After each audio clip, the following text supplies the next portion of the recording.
Hi, thanks for tuning in to Channel 23, the Mole News. I'm Erica. And I'm Eileen. We bring you this emergency announcement. Sources around the world have reported that chemistry has gone missing. I know, Eileen. I woke up this morning and it was the strangest thing. My hairspray was gone, the hair dryer had melted, and my shower curtain was completely missing. I must look awful. I hope nobody can tell. Oh, I can barely notice it. Well, we have information coming in that I wasn't the only one having problems this morning. We have reports that plastics are vanishing also. Dan brings us up to date on that story. Well, Eileen, things are not pretty over here, to say the least. Speaking of which, Erica, what's up with your hair? Nothing, Dan. Eileen and Erica, it would appear all plastics have gone missing. Plastics are, of course, the work of chemist Leo Baekeland back in 1905. The community must really be feeling this one. Let's see what they have to say. Sir, what do you have to say about the current situation? They took our polymers. I was just sitting back there drinking my drink, and then suddenly it just disappeared. My plastic cup just depolymerized or something. Right, anyways, fascinating. Back to you at studio. How unfortunate. But not as unfortunate as the gentleman in our next clip. Eileen, it seems the hole in the ozone layer has either engulfed the entire Earth or sunscreen has disappeared. Here's Demiana with the details. Demiana? Well, Erica, things are pretty hot here. Lucky for us, a chemist Eugene Schuler invented sunscreen back in 1936. Oh my goodness. Sir, what's your name? My name's Talon, and John, what happened? I was out in the park and I reached for my sunblock because I knew it was heating up and it wasn't there, it was gone. I mean, does it look bad? Oh, not at all. Okay. Unfortunately for this gentleman, it seems sunscreen has disappeared. Well, I'm gonna get out of here before I look like Talon.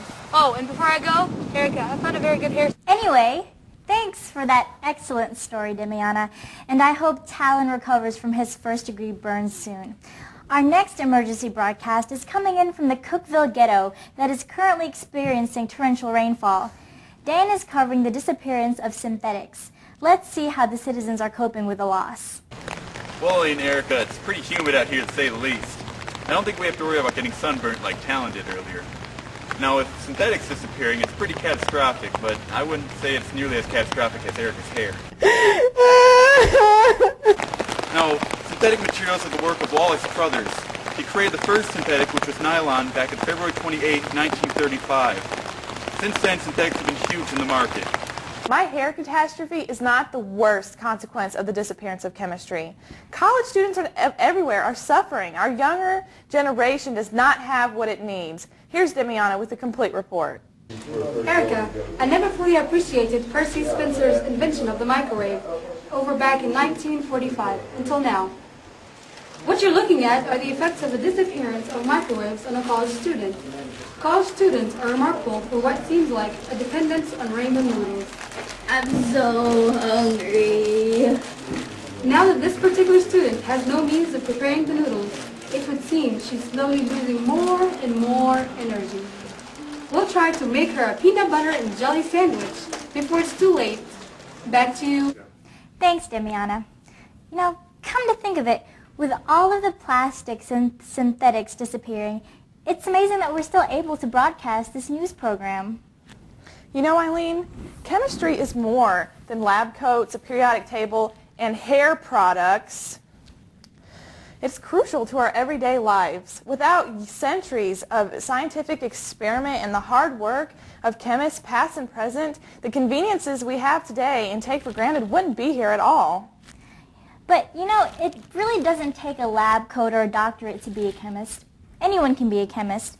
If you've baked cookies, helped your mom wash dishes, or used hair products, you've experienced chemistry firsthand. As you watch this broadcast, just imagine what life would be like if none of the scientists did the experiments that made the materials for the cameras. That is so true.